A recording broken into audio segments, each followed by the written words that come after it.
저는 5사단 열세부대, 여러분 아세요? 이 5사단 열세부대 상당히 군기가 센 그런 부대입니다.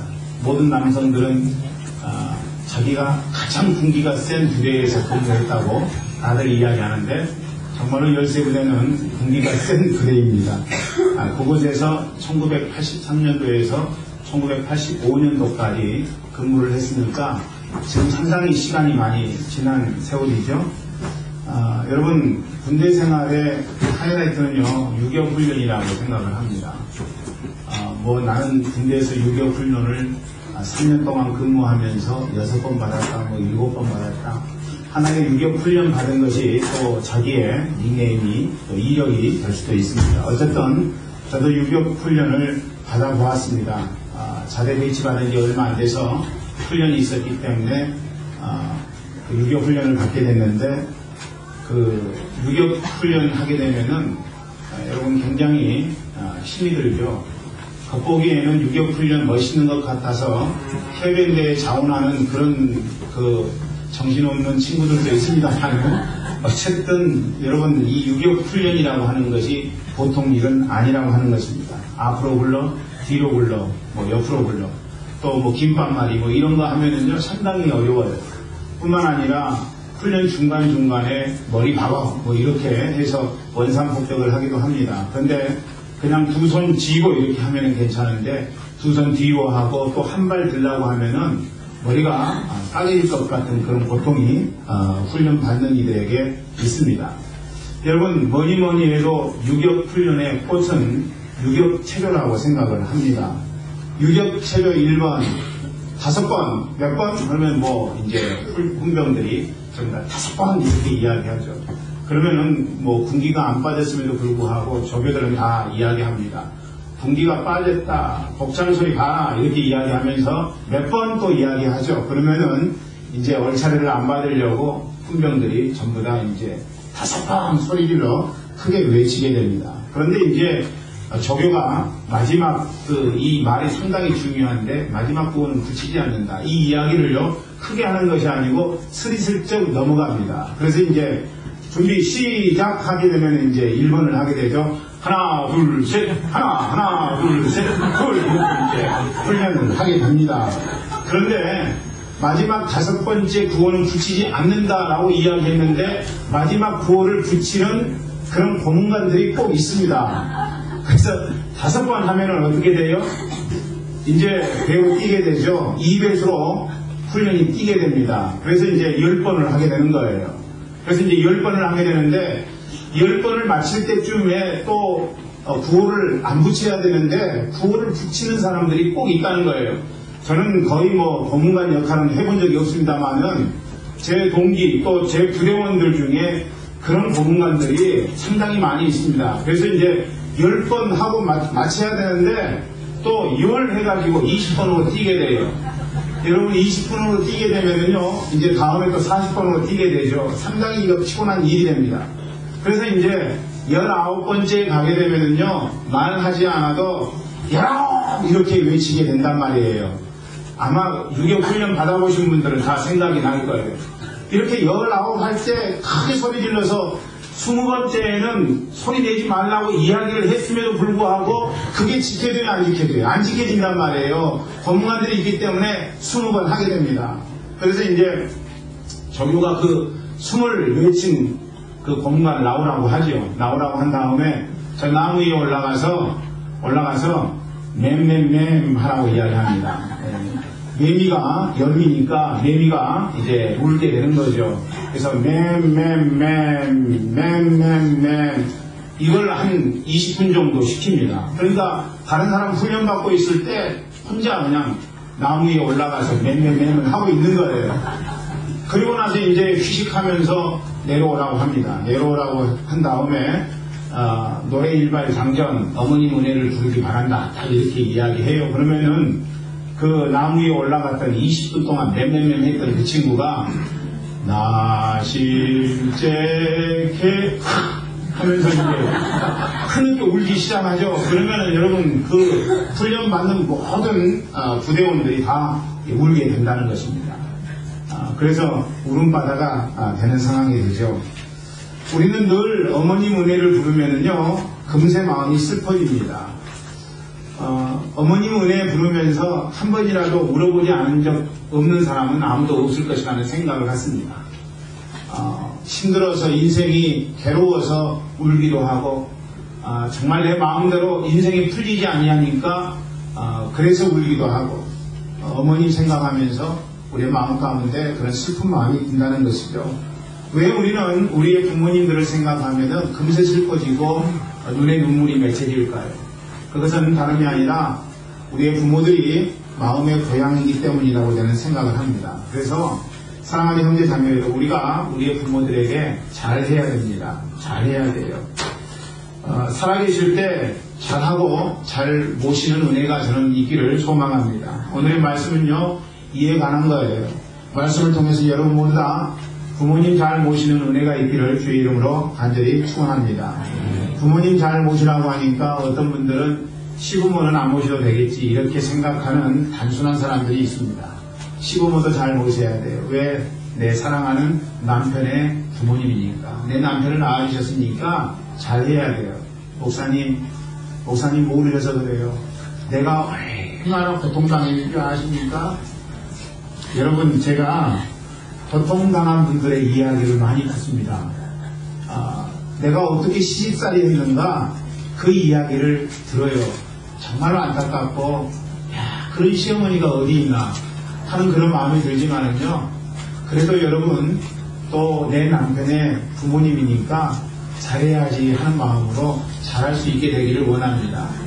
오늘 아침에 오면서 제가 우리 장모님한테 전화를 안 넣었어요. 그랬더니 오면서 전화 안 했다고 구시렁구시렁 하더라고요. 제 집사람이.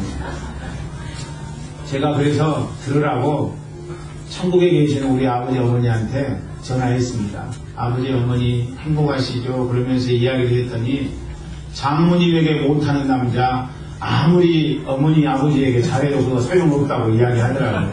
그래서 이제 예배가 끝나고 집에 돌아가게 되면은 전화를 해야 되는데 상황이 그리 될지는 모르겠습니다만은 우리 남편들 장모님에게 또 장인어른에게 잘해야 될 줄로 믿습니다. 우리 불황한인교회 성도들은 남성분들은 다 잘할 줄로 믿습니다. 아멘 소리가 작아요. 아멘. 네. 우리가 그렇게 잘해야 되는 것이죠. 그래서 이제 여러분 우리가 부모를 잘 모셔야 되는데 부모를 잘 모시기 위해서는요, 첫째 부모를 즐겁게 기쁘게 해야 된다는 것입니다. 부모를 즐겁게 기쁘게 해야 된다는 것이죠. 25절 말씀 한번 같이 읽어볼까요? 25절 말씀입니다. 시작. 내 부모를 즐겁게 하며 너 낳은 어미를 기쁘게 하라. 내 부모를 즐겁게 하며 너 낳은 어미를 기쁘게 하라. 부모를 즐겁게 그리고 기쁘게 하기 위해서 해야 될 가장 중요한 것은 무엇일까요? 어떻게 하면 여러분 우리의 부모를 즐겁게 기쁘게 해드릴 수 있을까요? 성공할 때 우리의 부모를 기쁘게 즐겁게 해드릴 수 있을까요? 또 여러분 돈 많이 벌어서 호강시켜주는 것, 그것이 있으면 부모를 즐겁게 기쁘게 해줄 수 있는 것일까요? 여러분 그것일 수 있습니다. 저는 할 수만 있다면 여러분들이 돈 많이 벌어서 부모에게 돈 많이 주면서 잘 먹고 잘 살 수 있도록 해줬으면 좋겠어요. 저도 그런 바람이 있습니다. 혜민이가 잘해가지고 돈 많이 주면은 선교사님들 섬기는 데에 더 많이 제가 헌신할 수 있지 않을까 이런 생각을 해봅니다. 왜냐하면 돈을 잘 쓰게 되면은요, 돈이 계속 부족하는 거예요. 계속 부족해요. 이 사람도 섬기고 싶고 저 사람도 섬기고 싶은 마음이 있는데, 그래서 돈 많이 벌어서 아버지 마음대로 쓰고 싶은 대로 쓰십시오 이렇게 주면은 저는 굉장히 행복하겠어요. 할렐루야. 네, 감사합니다. 아멘 해주셔서 여러분들 자녀들도 다 그렇게 되기를 저는 소망합니다. 그런 은혜가 있어야 돼요. 뿐만 아니라 지금 현재 살아가는 여러분의 인생 속에서도 그렇게 돈 많이 버셔서 여러분 부모님 섬기시는 은혜가 있으면 좋겠습니다. 그런데 그것이 필수 조건은 아니라고 하는 거예요. 그것이 필수 조건은 아니라고 하는 것입니다. 우리의 삶 가운데 돈 많이 벌어서 부모님에게 돈 많이 주고 그래서 성공해서 부모님 어깨에 힘이 들어가도록 만들어주는 것, 그건 중요한 일이지만은요, 그것이 꼭 우리의 삶 가운데 그것이라고 말할 수 있는 조건은 아니라고 하는 거예요. 그럼 무엇입니까? 여러분, 무엇이 우리의 부모님을 즐겁게 기쁘게 해드릴 수 있느냐는 것이죠. 저는요, 그게 다른 게 아니라 지금 부모 마음 아는 것, 이것이라고 생각을 합니다. 여러분, 우리가 지금 당장에 부모의 마음이 무엇을 원하는지, 무엇을 생각하고 있는지 그것을 알아차리고 그것에 응답하는 것이라고 저는 생각을 합니다. 한 형제가요, 노모를 번갈아가면서 모시며 살았습니다. 형은 부자지만 동생은 아주 가난했어요. 그래서 형은 어머니에게 좋은 옷과 좋은 음식을 대접했지만은 동생은 형만큼 할 수가 없습니다. 자기를 먹고 살기에 바쁜데 어떻게 부모에게 잘할 수가 있겠느냐는 것이죠. 그런데도 어머니는 동생 집에만 가면은 형 집에 오려는 생각을 하지 않습니다. 그러니까 형이 매우 서운했어요. 좋은 옷을 사드리고 그리고 좋은 음식으로 어머니를 공개하는데 어머니는 동생 집만 가면은 올 생각을 안 하더라는 것이죠. 뭔가 서운한 마음이 있는가? 여러분, 형이 그런 생각을 합니다. 그래서 하루는 마음 잡고 어머니에게 그 이유를 물었어요. 어머니는 왜 동생 집에만 가면은 우리 집에 올 생각을 하지 않으십니까? 그랬더니 어머니가 이렇게 대답합니다. 작은 아이네는 잠자기 전에 등을 긁어주는데 그것이 너무나도 시원해서 니네 집에 갈 생각을 못한단다. 이렇게 이야기했다고 합니다. 여러분, 저도 가끔 저희 집사람한테 등 좀 긁어달라고 하면은요, 저희 집사람이 등을 안 긁어줘요. 그리고 이제 내가 계속해서 이야기하면은요, 그 속옷 위로 이렇게 등을 긁어줘요. 등을 긁어주는데, 그거, 여러분 옷 위로 긁어주면 시원합니까? 안쪽으로 넣어가지고 손톱을 세워서 박박 긁어야지 시원하죠? 그러니까 제가 만족을 못하니까 우리 현민이한테 긁어달라고 이야기해요. 현민이도 지네 엄마 꼰 따가지고 옷 위로 긁는데 그렇게 하지 말고 등짝 이렇게 피부 속으로 해가지고 제가 긁어달라고 이야기합니다. 그러면은 현민이가 순종하지요. 그래서 이제 제가 하나 느낀 건 뭐냐면요, 피는 불보다 진하다 이거예요. 현민이는 핏줄이라고 아버지의 피부가 더럽다고 생각하지 않고 이렇게 잘 긁어주더라고요. 여러분, 효자손으로 이렇게 긁는 것도 한계가 있어요. 누가 긁어주는 사람 없을 때 효자손으로 긁으면은요, 그래도 그나마 괜찮습니다. 그런데 사람의 이 손톱이 긁어주는 것만 못하지요. 남편이 일찍 죽게 되면은 홀어머니로서 아이를 키우는데, 여러분, 며느리가 들어와서 그 어머니의 등을 이렇게 긁어주면 얼마나 시원하고 얼마나 좋겠느냐는 이야기죠. 큰 며느리는 그걸 안 해줬던 모양입니다. 작은 며느리가 그걸 해주니까 큰 며느리 집에 갈 생각을 안 하고 이 동생 집에 계속해서 머무르게 되었더라는 것입니다. 그렇습니다. 여러분, 효도라고 하는 것은요, 돈만 가지고 하는 것이 아니라고 하는 거예요. 얼마나 내 부모님을 즐겁게 해드리고 기쁘게 해드리냐가 중요하다는 것이죠. 지금 이 순간에 부모님의 마음을 즐겁게 해드릴 것이 무엇인가 한번 여러분 생각해 보세요. 내 부모님이 어떻게 하면 즐거워하실까? 내 부모님이 내가 뭘 하면 즐거워하실까? 뿐만 아니라 여러분, 어떻게 행하면 부모님이 우리의 행위에 대해서 기뻐하실 것인가? 이것을 여러분 우리가 찾아야 된다는 것입니다. 찾아서 행해야 된다는 것이죠. 그래서 부모님이 기뻐하는 그 일을 우리가 행할 수 있다면 우리 부모님들은 우리에게 대해서 만족하게 될 것이라는 것입니다. 저는 우리 교회 모든 분들이 부모님을 즐겁고 그리고 기쁘게 해드리기를 주의 이름으로 축원합니다. 부모를 잘 모시기 위해서는요, 두 번째로 마음으로 섬겨야 된다는 거예요. 26절 상반절 말씀 보니까 내 아들아 내 마음을 내게 주며, 무슨 말이에요? 네 마음을 내게 주라, 이렇게 성경이 기록하고 있습니다. 부모가 우리에게 원하는 것은요, 너의 마음을 내게 주라, 이렇게 이야기하는 거예요. 너의 마음이 보이지 않는구나, 너의 마음이 읽혀지지 않는구나. 여러분, 이런 삶이 그 부모님 삶 가운데, 마음 가운데 느껴지면은요, 무척 서운하고 외로운 거예요. 그래서 성경 말씀을 대변해서 우리에게 말씀해 주시기는요, 네 마음을 내게 주라, 이렇게 이야기하고 있다는 것입니다. 즉 다시 말하자면 마음으로 부모를 섬겨야 됨을 우리에게 지적해주고 있는 부분이라고 하는 것입니다. 어쩔 수 없어서 살아야 되니까 하는 섬김은 여러분, 부모님의 마음속에 우리의 마음이 읽혀지지 않는 법이라고 하는 거예요. 그렇기 때문에 우리가 우리의 마음을 줘야 된다는 것입니다. 성경에 하나님을 섬기되 마음을 다해 섬기라고 하는 말씀이 기록되어 있습니다. 여러분 그렇습니다. 하나님을 마음을 다해서 우리가 섬기듯이 우리의 부모를 향해서도 우리의 마음을 다해서 섬기는 그런 삶이 우리의 삶 가운데 요구된다는 것이죠. 여러분 마음으로 섬긴다는 것은 무엇을 의미합니까? 마음이 나뉘어지지 않는 것을 이야기하는 것입니다.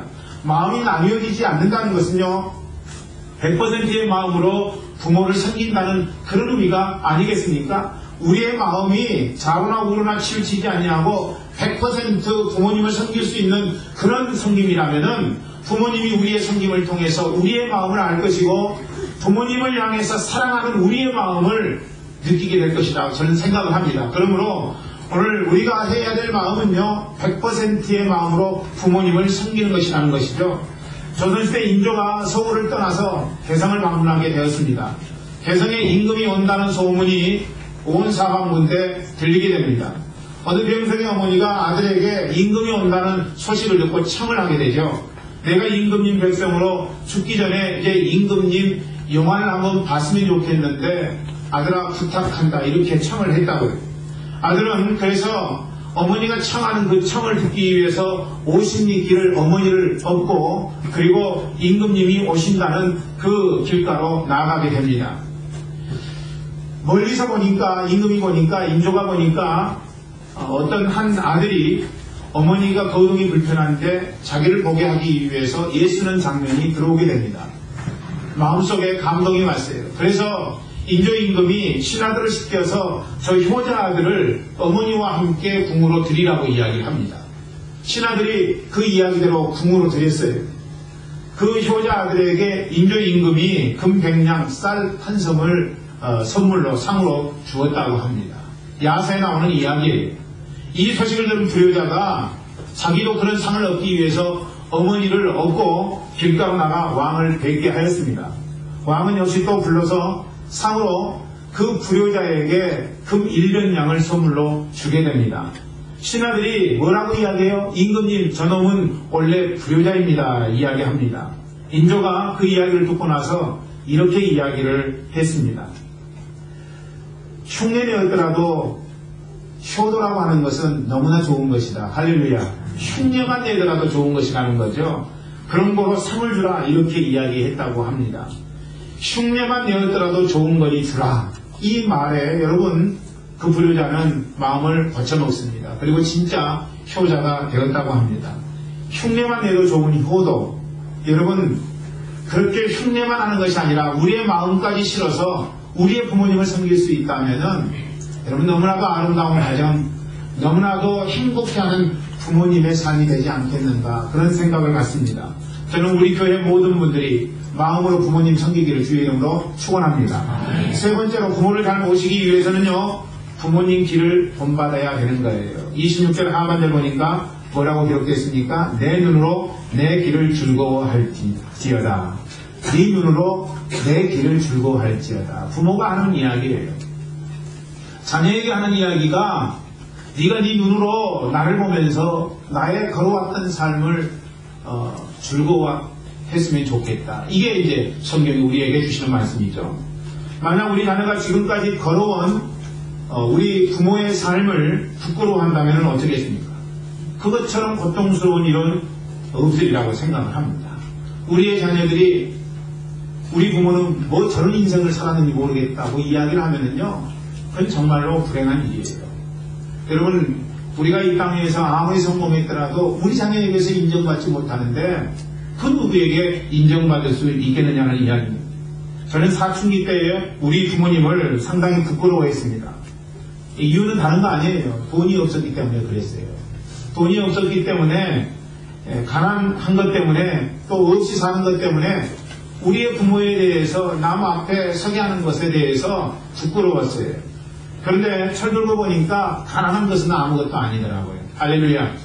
여러분, 가난한 거 그건 아무것도 아니에요. 저는 여러분들이 가난한 것 그것 때문에 인생 힘들게 살지 않기를 원합니다. 인생 살다 보면은요, 어떤 때 가난하게도 살고 부하게도 사는데요, 그건 하나님이 주시는 은혜라고요. 그러니까 가난하게 된 것은요, 누가 가난하게 살고 싶어 하겠습니까?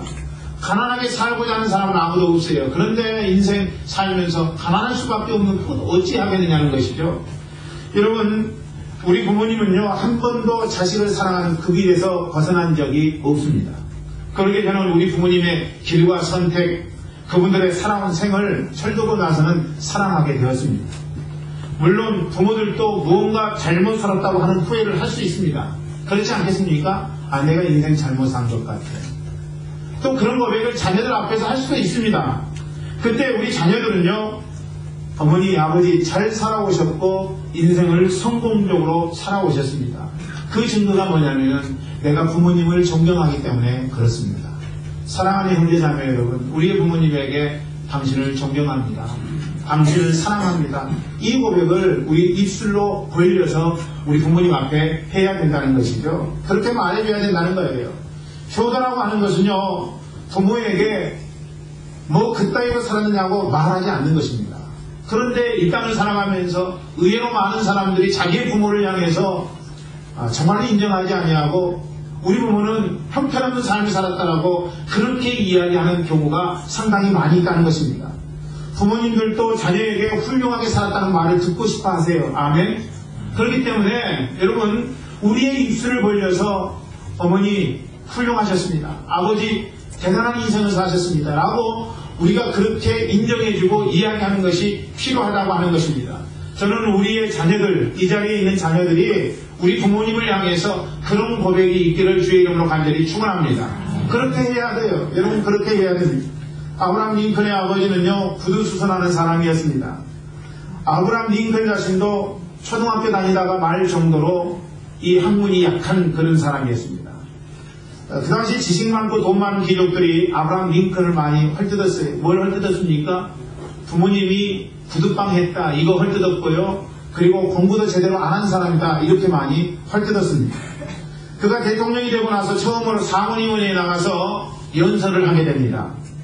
어느 의원이 이런 말을 합니다. 아브라함 링컨에게. 무식한 당신이 대통령이 되는 것은 나라로서 굉장히 불행한 일이다. 여러분들이 만약 그런 이야기를 들었다면 어찌하겠습니까? 굉장히 열받고 스트레스 받을 것 아니겠습니까? 그는 비꼬드한 태도로 덧붙여서 이렇게 이야기합니다. 당신 아버지는 구두 수성공이요. 그리고 내 구두도 당신 아버지가 만든 것이요. 이런 이야기를 하게 됩니다. 그때 아브라함 링컨 대통령이 이렇게 대답했다고 합니다. 대단히 감사합니다. 오랫동안 잊고 있었던 아버지를 기억나게 해 주셔서요. 그리고 당당하게 이런 이야기로 말을 이어갑니다. 저는 우리 아버지를 자랑스럽게 생각합니다.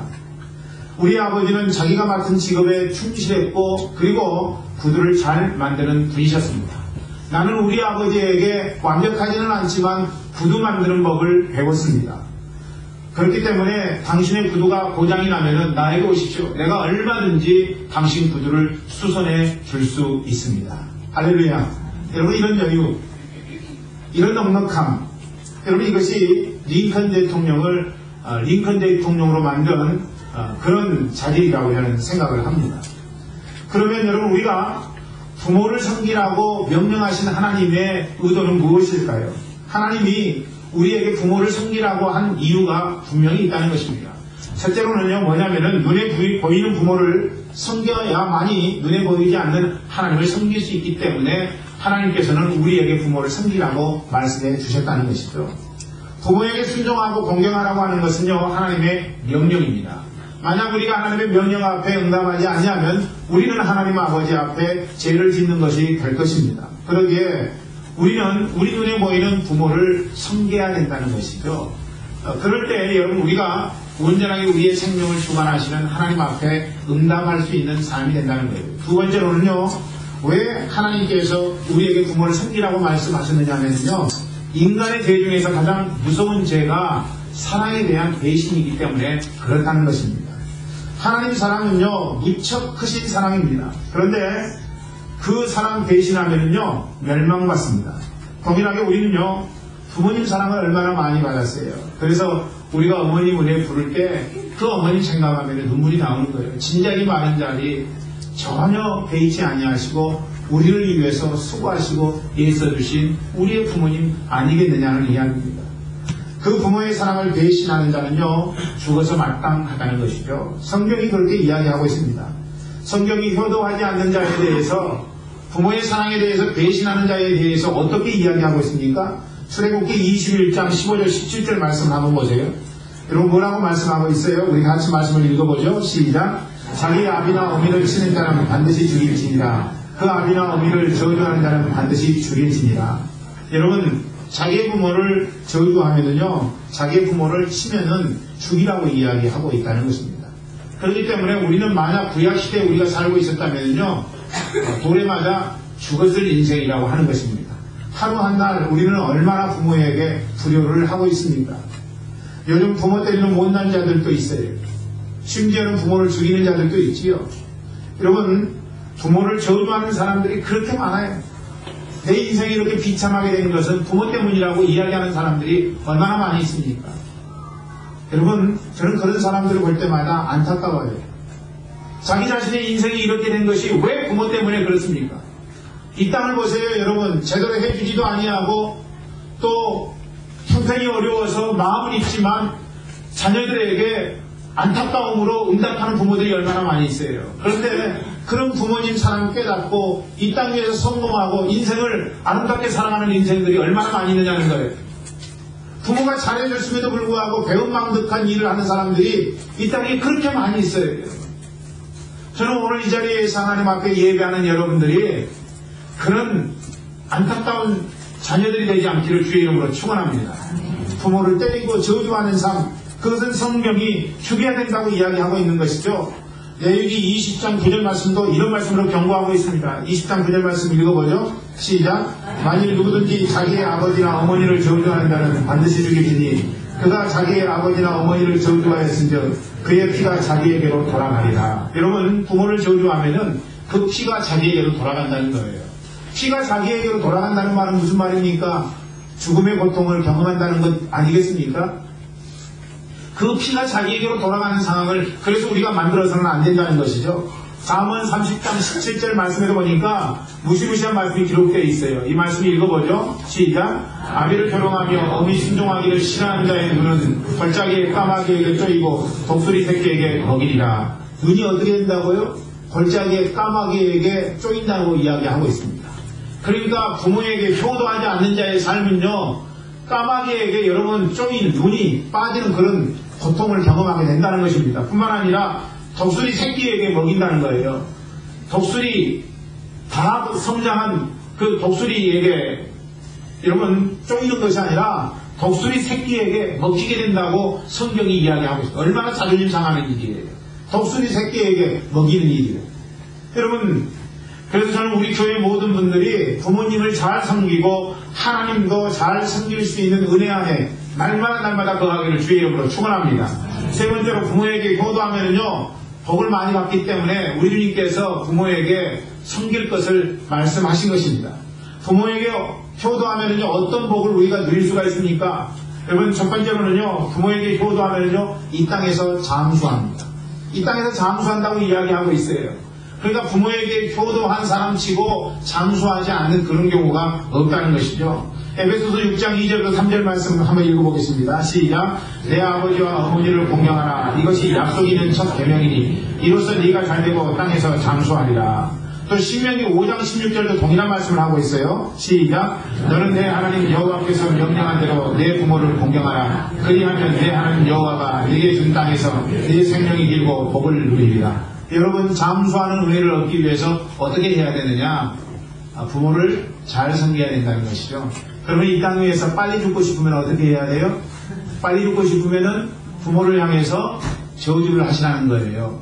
부모에게 여러분 불효를 하시라는 거예요. 만약 여러분이 저주하고 불효하고 그리고 부모를 때리게 되면은요 여러분 그 인생 가운데 생명이 단축되게 되리라고 저는 생각을 합니다. 그래서 오늘 이 땅에서 우리가 생명이 길려면 어떻게 해야 돼요? 부모에게 잘 하시라는 거예요.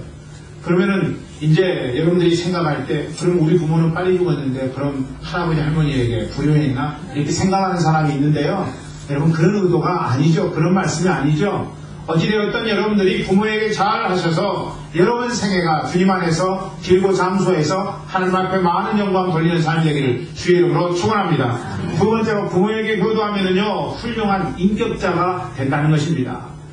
왜 우리가 부모에게 효도해야 되느냐? 주님이 복을 주시는데 그 복 중에 하나가 훌륭한 인격자가 되기 때문에 그렇다는 것입니다.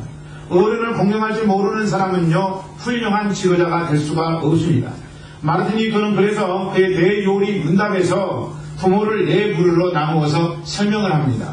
육신의 부모를 먼저 이야기하고요. 두 번째로는 나를 가르쳐준 선생님에 대해서 부모의 의미를 가질 것을 이야기합니다. 세 번째로는요 나라의 위정자가 부모의 위치에 있다라고 이야기를 합니다. 또 마지막으로 루터는요 영의 아버지인 목사님을 부모로 섬겨야 된다고 이야기를 하고 있습니다. 낳아주신 부모님을 섬기면은요 효자, 효녀가 되게 됩니다. 가르쳐주시는 선생님을 섬기면은요 모범성이 되죠. 또 여러분 위정자를 섬기면은 충신이 되고요. 그리고 목사님 섬기면은요 교회 부흥의 주인공이 되고 하나님께 영광을 돌리는 삶을 살게 될 뿐만 아니라 하나님 나라에 가게 되면 하나님께서 상급을 주시게 되더라는 것입니다. 세 번째로 왜 우리가 부모에게 효도하면은 하나님께서 우리에게 복을 주시는가? 어떤 복을 주시는가? 여러분 효도하는 자녀, 효도하는 가문을 이루게 된다는 것입니다. 우리가 부모에게 효도하면 주님께서 복을 주시는데 어떤 복을 주시느냐? 우리의 가문을 효도하는 가문으로 만들어 주신다는 것입니다. 내가 먼저 효도를 해야 그것을 우리의 자녀들이 본받고 내 자녀들이 나에게 효도를 하게 된다는 것입니다. 그래서 대대손손 효도하는 가문이 되고 축복을 받게 된다는 거예요. 내가 우리 부모님에게 함부로 하게 되면요 그것을 누가 보고 배우는 줄 아십니까? 우리의 자녀들이 보고 배운다는 거예요. 그러니까 여러분 우리가 우리의 자녀들 보는 데서는 일부러라도 우리의 부모에게 최선을 다해서 섬기고 효도하는 모습이 있어야 된다는 것입니다. 여러분들이 만약 여러분 자녀에게 효도받으려면은 적어도 여러분 부모에게 여러분 자녀들이 볼 때 우리 부모가 효도하는 부모구나 하는 생각을 갖도록 만들어 줘야 된다는 것입니다. 함부로 말하고 함부로 생각하고 함부로 부모에게 대하는 삶을 통해서는 우리 자녀에게 키워놨지만 절대 효도받을 수 없어요. 여러분 중에는 어떤 분은 나는 효도받을 거 생각지도 않는다고 이야기하시는 분이 있을 수 있습니다. 여러분 그런 인생은 불행한 인생이에요. 저는 자녀를 키웠으므로 여러분 자녀들에게 우리 모두가 다 효도받아야 된다고 생각을 해요. 기대하지 않습니다. 여러분 이것은 있을 수 없는 거예요. 자녀를 낳았고 자녀를 키웠는데 어떻게 효도받지 않을 수가 있습니까? 효도받아야죠. 자녀들에게 여러분 호강해야죠. 여러분 호강 받지 못한다 할지라도 지금부터 나는 니네들하고 니네들 기대 안 한다 이런 이야기 하지 마세요. 진짜 기대할 수 없는 상황이 됩니다.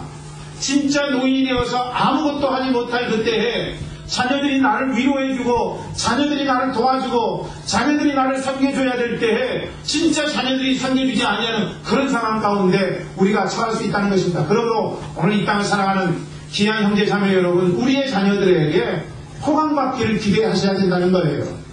여러분 우리 자녀들에게 내가 네 덕을 좀 봐야 되겠다 이렇게 이야기하셔야 된다는 것입니다. 나는 네 덕 안 본다. 나는 너한테 호강 안 받는다. 그렇게 생각하시는 분은요 결코 호강받을 수 없게 된다는 것이죠. 그렇게 하려면 어떻게 하라고요? 우리의 부모에게 우리가 먼저 스스로 효도하는 삶의 모습을 가져야 된다는 것이죠. 우리가 돈 들이지 않아도 할 수 있는 것들 얼마든지 이 땅에 있다는 것이죠.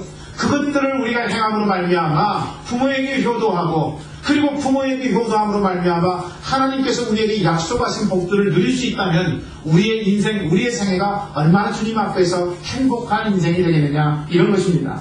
오늘의 말씀을 다 전했습니다. 여러분 모두 부모 섬김을 통해서 이런 은총이 있기를 원합니다. 하나님 잘 섬기는 복이요. 하나님 잘 섬기는 복이 있기를 원해요. 부모를 잘 섬기면서 하나님도 잘 섬기는 은혜가 있어야 된다는 것이죠. 두 번째로 배신하지 않는 삶. 사랑에 대해서 배신하지 않는 삶을 살아야 되는 거예요. 마지막 세 번째로 참된 복이 무엇인지 그 복을 얻는 것이죠. 여러분 그러기 위해서 어떻게 부모를 섬기라는 거예요? 오늘의 말씀은 부모를 즐겁게 기쁘게 섬기라는 것입니다. 뿐만 아니라 부모를 마음으로 섬겨야 된다는 것이죠. 우리의 마음으로 섬기세요. 우리의 마음 없이 섬기는 그런 섬김이 아니라 마음을 다해서 마음이 나뉘어지지 않는 그런 섬김을 우리가 가져야 된다는 것이죠. 또 부모님 길을 본받으라고 하는 것입니다. 우리 부모님이 혹 설사 내 인생이 실패한 인생이라고 그렇게 이야기한다 할지라도 우리는 부모님에게 결코 그런 말을 해서는 안 되는 거죠. 충분히 사랑을 보여주셨고 헌신적인 삶을 사셨기 때문에 어머니 아버지 생각하면 제 마음 가운데 너무나 감사한 마음이 있습니다. 성공적으로 산 인생이십니다. 여러분, 우리가 이렇게 이야기해야 된다는 것이죠. 저는 우리 교회 모든 성도들이 이렇게 부모를 섬김으로 우리 교회 모든 성도들이 큰 복 받기를 주의 이름으로 간절히 축원합니다. 기도하겠습니다. 하나님 아버지, 오늘 교회를 방문하여 함께 예배한 귀한 집사님, 형제 자매들을 주께서 일일이 다 기억하여 주시고 저들의 인생 가운데 하나님의 함께 하시는 은혜가 날마다 삶 가운데 드러날 수 있도록 축복해 주시옵소서. 지금은 우리를 죄악 가운데서 구원하시기 위해서 십자가 고난 그대로 계신 예수 그리스도의 놀라우신 은혜와 이 땅을 살되 외롭지 않도록 하기 위해서 가정을 허락하여 주시고 우리에게 부모를 허락하신 하나님 아버지의 크신 사랑하심과 이 땅을 살면서 하나님을 섬길 뿐만 아니라 육신의 부모 그리고 더 나아가서 하나님께서 우리에게 부모로 생각할 만큼 우리의 삶을 복되고 아름다운 삶으로 이끌어 주시는 분들에게 이제 사랑하고 순종하도록 촉구하시고 인도하셔서 결단한 지금 이 시간 하나님의 놀라우신 사랑하심과 축복하심이 주의 귀한 백성들 머리 위에 가정 위에 지금부터 영원토록 함께 하시기를 간절히 축원하옵나이다. 아멘.